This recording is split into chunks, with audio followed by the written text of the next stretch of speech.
মাঝে সাঝে কাজ করি এই ধরনের রুমে আমি মাঝে সাঝে বলতে প্রায়। এখন যে একটা প্রজেক্টে কাজ করতেছি এটা একটা হোটেল, সিঙ্গাপুর মাউন্ট এলিজাবেথ হসপিটালের পাশে একটা হোটেল, যেখানে ওবায়দুল কাদের আসছিল হার্টের চিকিৎসা করার জন্য।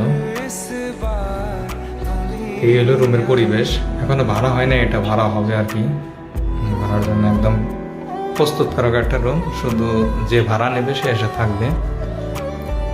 3-4টা রুম আছে, এইটা একটা রুমের পরিবেশ।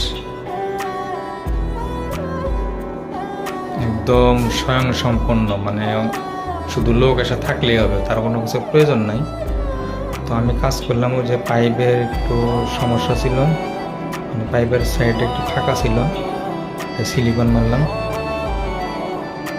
রুম প্রত্যেক রুমের একই ক্যাটাগরি, কিন্তু একটু ডিজাইন সেন্স আর কি।